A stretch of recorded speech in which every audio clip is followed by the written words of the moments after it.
செய்திக்கு அப்பால் நிகழ்ச்சி தொடர்கிறது. அடுத்த பகுதியாக காணாமல் போன செய்தி. இந்த வாரம் மக்களுக்கிடையே ஒரு செய்தி மறைக்கப்பட்டிருக்கு, மறக்கடிக்கப்பட்டிருக்குன்னா அது என்ன செய்தி அப்படிங்கறத காணாமல் போன பகுதியில் பார்க்கலாம்.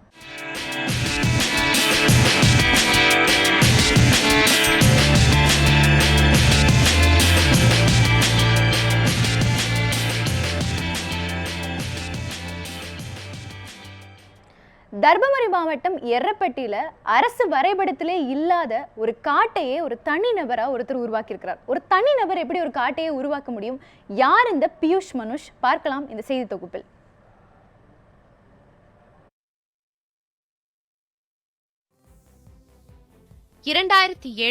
தர்மபுரி மாவட்டம் எர்ரப்பட்டி கிராமத்திற்கு வேலை விஷயமாக வந்தார் அந்த இளைஞர்.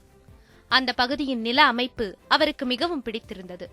ஆனால் அங்கு தொடர்ந்து பல ஆண்டுகள் மழை பெய்யாமல் இருந்ததால் விவசாயிகள் தங்கள் நிலங்களை விற்று நகரங்களை நோக்கி செல்வதை பார்த்தார்.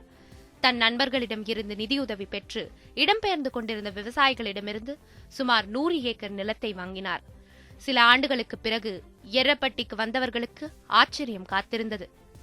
விவசாயத்திற்கு லாய்க்கற்ற இடம் என விவசாயிகள் விட்டுச் சென்ற நிலத்தை தனி மனிதனாக ஒரு காடாக உருமாற்றியிருந்தார் அந்த இளைஞர். அவர்தான் பியூஷ் மனுஷ்.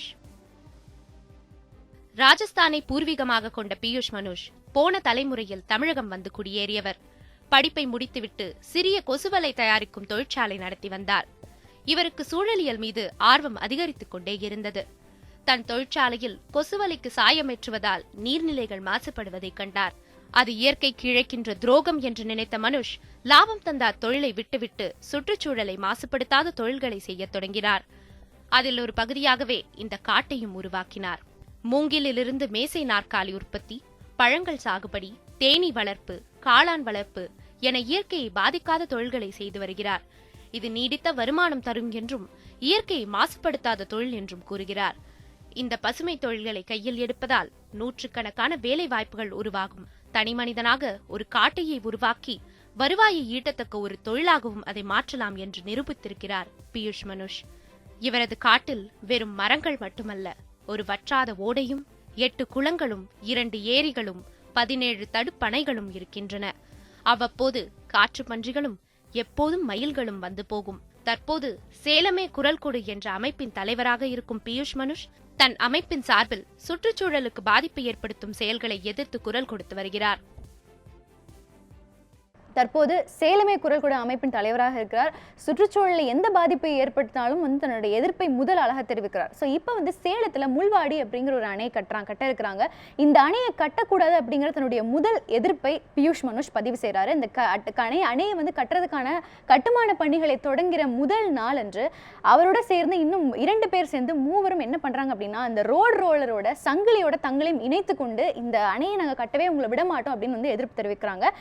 பியூஷ் மனுஷ் மேல 3 குற்றங்களின் கீழ் வழக்கு பதிவு செய்யப்படுகிறது. அதாவது அரசு அதிகாரிகளை தங்களுடைய வேலையை பார்க்க விடாமல் செய்யறாங்க அப்படிங்கிற ஒரு குற்றம். அடுத்த கட்டமாக அவர் தற்கொலைக்கு முயற்சி பண்றாரு அப்படிங்கிற ஒரு குற்றம். அடுத்த கட்டமாக மற்றவர்களையும் இந்த மாதிரி கிரைம் செய்யறதுக்கு தூண்டுறாரு அப்படிங்கிற ஒரு குற்றம். இந்த மாதிரி பிரிவுகள்ல அவர் மேல வழக்கு போடப்பட்டு தற்போது அவர் சிறையில் இருக்கிறார். அவருக்கு ஜாமீன் கிடைக்கல. சுற்றுச்சூழலுக்காக போராடக்கூடிய, சுற்றுச்சூழலை பாதுகாக்கணும்னு நினைக்கக்கூடிய ஒரு சமூக ஆர்வலருடைய இந்த நிலை எப்படி பார்க்கிறீர்கள்? சட்டம்னு ஒன்று இருக்குது.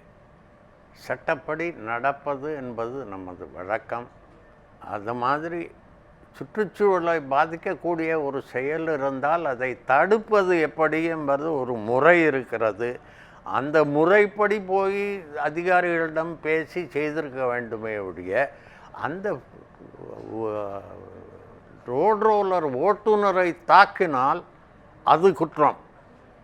அது நல்ல வேளை அதை செய்யலை. அவர் போய் இவர் ரோலர் ஓட்டுவதனால் இந்த சுற்றுச்சூழல் பாதிக்கப்படுகிறது, அவரை வெட்டி விடுகிறேன் என்றால் கொலை குற்றமாகாதான். ஆனால் இது ரோலரை மறித்தால் மற்றும் ஒரு சிறிய குற்றமாகவே ஒழிய பெரிய குற்றமாகாது. ஆனால் அதை செய்ய வேண்டிய முறை ஒன்று இருக்கிறது. நாமெல்லாம் முறை தவறுவதால் தான் சில தவறுகளை தடுக்க முடியவில்லை. இது சட்டப்படி செய்ய வேண்டிய முறையில் செய்ய வேண்டுமே ஒழிய நாம போய் அடிதடியில் இறங்கினால் அது தவறாகிவிடும். அது மக்களுக்கு தவறான பாதையை காட்டும்.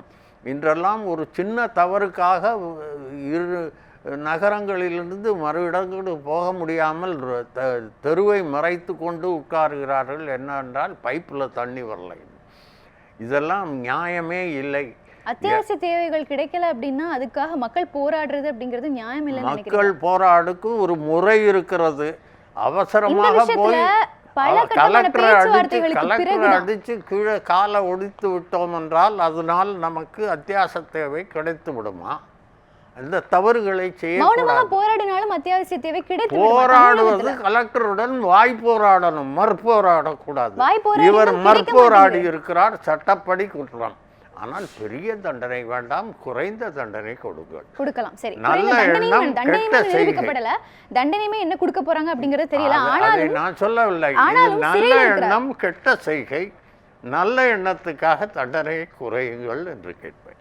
சிறையில் இருக்கிறார். சிறைக்குள்ளாக கிட்டத்தட்ட 30 சிறை கைதிகளே இன்னைக்கு அவரை தாக்கியிருக்கார்கள் அப்படிங்கிற ஒரு செய்தி வருது. அவருடைய மனைவியை வந்து எல்லா ஊடகங்களுக்கும் பேட்டி கொடுக்குறாங்க. அந்த அளவுக்கான ஒரு கொடூரமான சூழலை அவர் இப்ப சிறையில் சிறை கைதிகளை தண்டிக்கணும்.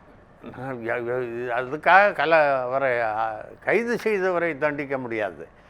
சிறை கைதிகள் அவரை தாக்கினால் சிறை கைதிகள் மேல் நடவடிக்கை எடுங்கள். மக்களுக்காக, சுற்றுச்சூழலுக்காக போராடக்கூடிய ஒரு நபருக்கு இவ்வளவு பெரிய தண்டனை அப்படிங்கிறது தேவைதானா? நீங்க ஒரு வழக்கறிஞராக இருந்திருக்கீங்க, நீங்க இதை எப்படி பார்க்குறீங்க? இவ்வளோ பிரச்சனை, இவ்வளோ அவருடைய வாழ்க்கையை துயரத்துக்குள்ளாக்குவது அப்படிங்கிறது தேவைதானா? அதாவது அவர் செய்த தவறுதான், அதற்கான தண்டனையை குறையுங்கள், அவ்வளவுதான் என்னால் கேட்க முடியும்.